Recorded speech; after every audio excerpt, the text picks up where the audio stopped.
আজকের ভিডিওতে আমরা বিএনবিসি 2020 অনুযায়ী ভবনের ফায়ার সেফটি এবং গুরুত্বপূর্ণ কনস্ট্রাকশন রুলস খুব সহজ ভাষায় বুঝে নেব, যেগুলো একজন সিভিল ইঞ্জিনিয়ার, কনস্ট্রাকশন সুপারভাইজার বা বিল্ডিং ওনারের অবশ্যই জানা থাকা দরকার। প্রথমেই কথা বলি ফ্লেম স্প্রেড ক্লাসিফিকেশন নিয়ে। বিএনবিসি অনুযায়ী নির্মাণ উপকরণে আগুন কত দ্রুত ছড়ায় তার উপর ভিত্তি করে 3টি ক্লাস নির্ধারণ করা হয়েছে। ক্লাস আই হলে ফ্লেম স্প্রেড ইন্ডেক্স 0 থেকে 25, ক্লাস আইআই হলে 26 থেকে 75 এবং ক্লাস 3 হলে 76 থেকে 200 পর্যন্ত। এখানে মূল কথা হল যত কম ফ্লেম স্প্রেড ইন্ডেক্স তত কম আগুন ছড়ানোর ঝুঁকি।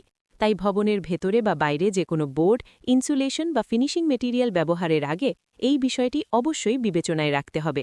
এখন যদি কোনো ভবনের দেয়াল এমন রাস্তা বা খোলা জায়গার দিকে মুখ করে থাকে যার প্রস্থ কমপক্ষে 12 মিটার, তাহলে নির্দিষ্ট কিছু শর্তে সেখানে দাহ্য উপকরণ ব্যবহার করার অনুমতি দেওয়া হয়েছে। উদাহরণ হিসেবে বলা যায়, শো উইন্ডো, শোকেস, বাল্কহেড বা অ্যাপ্রনের মতো অংশগুলো দাহ্য উপকরণ দিয়ে নির্মাণ করা যেতে পারে, তবে শর্ত হল এই দাহ্য অংশ গ্রাউন্ড লেভেল থেকে 5 মিটারের বেশি উঁচুতে হওয়া যাবে না। একইভাবে কাঠের ভেনিয়ার বা এক্সটিরিয়ার টাইপ প্যানেল ব্যবহার করা যাবে, কিন্তু তার পুরুত্ব নির্দিষ্ট হতে হবে এবং সেটিও 5 মিটারের বেশি ওপরে নেওয়া যাবে না। আরেকটি গুরুত্বপূর্ণ বিষয় হল, এই ভেনিয়ার যদি নন কম্বাস্টিবল সারফেস থেকে সামান্য ফাঁকা রেখে লাগানো হয়, তাহলে সেই ফাঁকা জায়গা 40 মিলিমিটারের বেশি হওয়া যাবে না এবং সব লুকানো জায়গায় অবশ্যই ফায়ার ব্লকিং দিতে হবে। অনেক সময় কাজের সময় এই বিষয়গুলো অবহেলা করা হয়, কিন্তু বাস্তবে এগুলো ফায়ার সেফটির জন্য অত্যন্ত গুরুত্বপূর্ণ।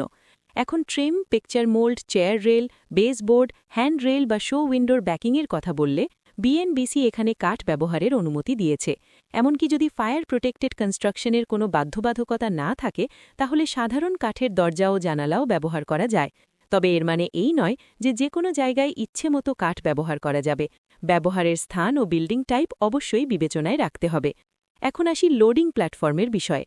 ভবনের বাইরের দিকে থাকা লোডিং প্ল্যাটফর্মে নন কম্বাস্টিবল কনস্ট্রাকশন বা হেভি টিম্বার ব্যবহার করা যাবে এবং সেখানে কাঠের ফ্লোরের পুরুত্ব কমপক্ষে 50 মিলিমিটার হতে হবে।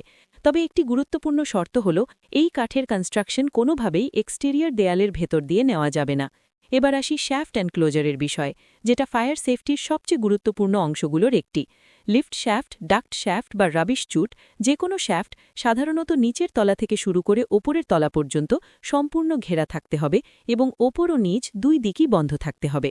তবে কিছু বিশেষ ক্ষেত্রে ব্যতিক্রম আছে, যেমন শ্যাফট যদি সরাসরি ছাদের নিচ পর্যন্ত চলে যায়, তাহলে ওপরে আলাদা করে এনক্লোজার দেওয়ার প্রয়োজন নেই।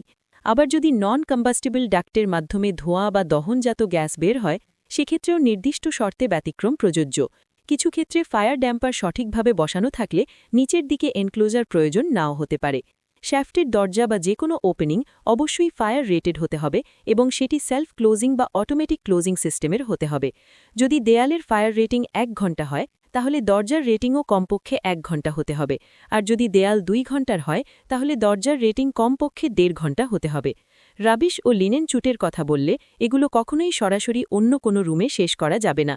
এগুলো অবশ্যই আলাদা একটি কক্ষে শেষ হতে হবে এবং সেই কক্ষের ফায়ার রেজিস্ট্যান্স শ্যাফটের মতোই হতে হবে, তবে যে কোনো অবস্থায় কমপক্ষে 1 ঘন্টা হতে হবে। ভবনের এক্সপ্যানশন ও কন্ট্রাকশন জয়েন্টের বিষয়টিও খুব গুরুত্বপূর্ণ।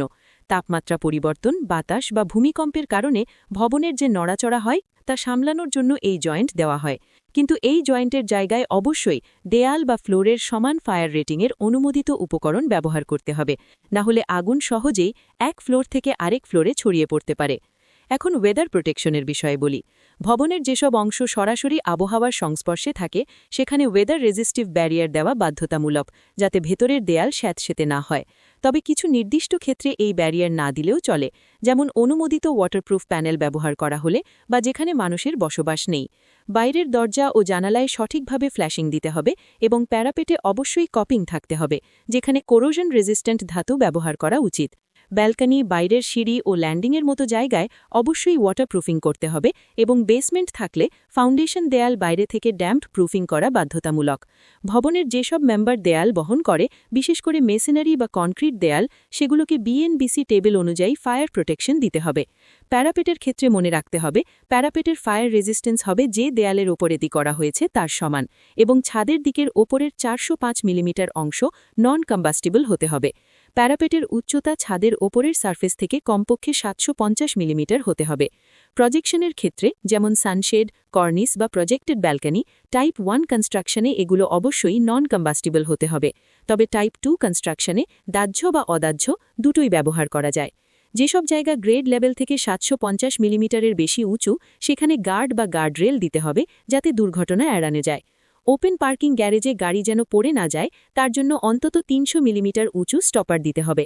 ইনসুলেশনের ক্ষেত্রে বিএনবিসি খুব পরিষ্কারভাবে বলেছে, যে কোনো থার্মাল বা অ্যাকোস্টিক ইনসুলেশনের ফ্লেম স্প্রেড রেটিং 25-এর বেশি এবং স্মোক ডেন্সিটি 450-এর বেশি হওয়া যাবে না। এবার এট্রিয়ামের বিষয়ে বলি।